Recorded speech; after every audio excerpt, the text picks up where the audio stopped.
తమిళనాడు ముఖ్యమంత్రి అయ్యాక తనపై వస్తున్న విమర్శలపై మొదటిసారి స్పందించారు super star Rajinikanth. Vijay CM అయితే తానెందుకు అసూయపడతానని ప్రశ్నించారు. ఎన్నికల ఫలితాలు వచ్చిన తర్వాత తాను స్టాలిన్ను కలవటంపై విమర్శలు వచ్చాయన్నారు. స్టాలిన్తో తన స్నేహం రాజకీయాలకు అతీతమైందని చెప్పారాయన. కలతూరులో స్టాలిన్ ఓడిపోవటం బాధ కలిగించిందని అన్నారు. అందుకే స్టాలిన్ను కలిసి మాట్లాడానని చెప్పారు.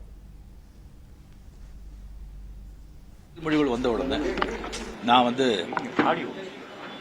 ஸ்டாலின் சாரை போய் பார்த்தது, அது கொஞ்சம் விமர்சனங்கள் வந்தது.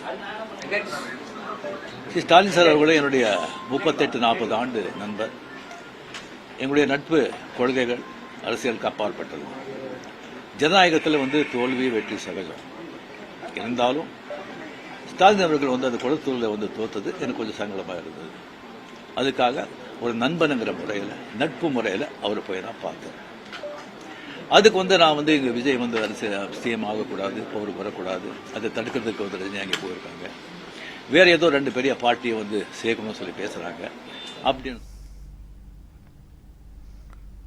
విజయ్ తమిళనాడు ముఖ్యమంత్రి అయ్యాక తనపై వస్తున్న విమర్శలపై మొదటిసారి స్పందించారు సూపర్ స్టార్ రజనీకాంత్. దీనికి సంబంధించి మోర్ అప్డేట్స్ మా ప్రతినిధి కార్తీక్ అందించేందుకు సిద్ధంగా ఉన్నారు. కార్తీక్, రైట్ భోగి, ఏదైతే తమిళనాడు ఎన్నికల ఫలిత తర్వాత జరిగినటువంటి పరిణామాల నేపథ్యంలో రజనీకాంత్ మీద పెద్ద ఎత్తున కూడా విమర్శలు వచ్చినటువంటి పరిస్థితి అయితే విమర్శలన్నిటికీ కూడా రజనీకాంత్ చెక్ పెట్టడం కూడా జరిగింది. ఏదైతే ప్రమాణ స్వీకారం కోసం దాదాపు ఒక 10 సీట్ల దూరంలో ఉన్నటువంటి క్రమంలో, ఆ క్రమంలోనే స్టాలిన్ ను వెళ్లి రజనీకాంత్ కలవడం, ఆ సమయంలోనే డిఎంకే కలుస్తారని చెప్పినటువంటి వార్తల నేపథ్యంలో వీటన్నిటికీ కూడా మధ్యవర్తిగా కూడా రజనీకాంత్ ఉన్నారంటూ కూడా విజయ్ ఫ్యాన్స్ అందరూ కూడా పెద్ద ఎత్తున సోషల్ మీడియా వేదికగా కూడా ఆరోపణలు చేశారు.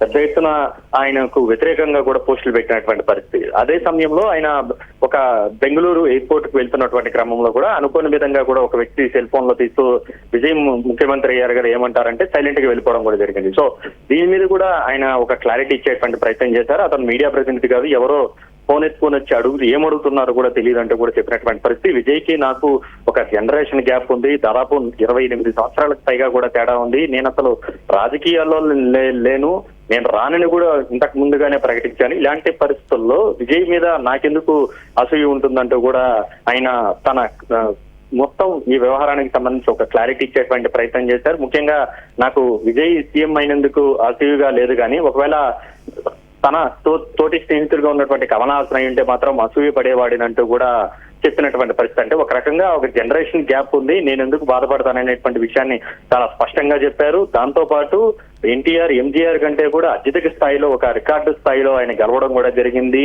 ఇక 2 ద్రావిడ పార్టీలను కాకుండా బీజేపీని కూడా ఎదిరించి, ఆయన 3 పార్టీలను ఎదిరించి ఆయన ఎన్నికల్లో గెలవడం చాలా సంతోషంగా ఉంది. మంచి పరిపాలన అందిస్తారని చెప్పి కూడా భావిస్తానని చెప్పడమే కాకుండా కొన్ని సలహాలు, సూచనలు కూడా విజయ్ అభిమానులకు ఇవ్వడం కూడా జరిగింది. విజయ్ అభిమానులు కావచ్చు, ఆయన నమ్మినటువంటి పార్టీ కేడర్ కావచ్చు, ఏ చిన్న తప్పు చేసినా నేరుగా విజయ్ మీద ప్రభావం చూపుతుంది కాబట్టి మీరు అత్యంత జాగ్రత్తగా ఉండండి అంటూ కూడా ఒక సూచన కూడా టీవీకే పార్టీకి సంబంధించిన అభిమానులందరికీ కూడా ఆయన చెప్పినటువంటి పరిస్థితి. ఇలా రకరకాలుగా కూడా చెప్పారు. ఒకవేళ నేను రాజకీయాల్లోకి వచ్చినుంటే ఖచ్చితంగా నేను విజయం సాధించేవాడిని, 2021లో వచ్చినుంటే మంచి మెజారిటీతోనే గెలిచేవాడిని. తమిళనాడు ప్రజలు మార్పు కోరుకుంటున్న సమయంలో కరెక్ట్ గా విజయ్ రాజకీయాల్లోకి ఎంట్రీ ఇవ్వడం కూడా జరిగింది. దానికి సినిమా గ్లామర్ అనేది ఎంతగానో దోహదపడింది, 100% దోహదపడింది అంటూ కూడా ఆయన చాలా స్పష్టంగా చెప్పారు. ఇక తమిళనాడు చరిత్రలో, నా రాజకీయ జీవితంలో, నా సినీ జీవితంలో కూడా ఎప్పుడు కూడా తమిళనాడు రాజకీయాలకు సంబంధించి కావచ్చు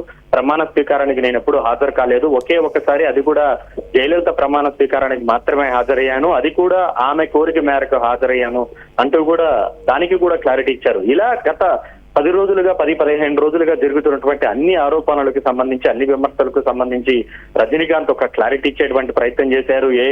డిఎంకేను కలిపి నేను ముఖ్యమంత్రి అవుతానన్నటువంటి ఆ మాటలకి అన్నిటికీ కూడా క్లారిటీ ఇచ్చేటువంటి ప్రయత్నం చేశారు. నేను మరీ అంత నీచమైనటువంటి పనులు చేయనంటూ కూడా చెప్పినటువంటి పరిస్థితి. ఇలా గత కొద్ది రోజులుగా తన చుట్టూ జరుగుతున్నటువంటి పరిస్థితులన్నిటి మీద కూడా రజనీకాంత్ పూర్తి స్థాయిలో ఒక క్లారిటీ అయితే ఇవ్వడం కూడా జరిగింది. ఎందుకంటే పెద్ద ఎత్తున గత 10 రోజులుగా కూడా రజనీకాంత్ చుట్టూ కూడా ఒక పొలిటికల్ డ్రామా అనేది కూడా నడుస్తుంది. ఎన్నికల ఫలితాల తర్వాత డిఎంకే 2 కలిసి ముఖ్యమంత్రిగా సూపర్ స్టార్ రజనీకాంత్ ని చేయాలని చెప్పి భావిస్తున్నాయని చెప్పి ఓవైపు వార్తలు వచ్చాయి.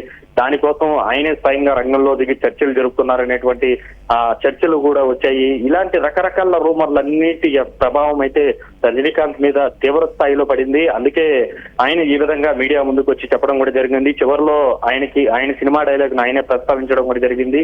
వచ్చేది వస్తుంది, దక్కంది ఎప్పటికీ కూడా దక్కదు అనేటువంటి ఒక డైలాగ్ ను కూడా ఆయన మరొకసారి ప్రస్తావించారు.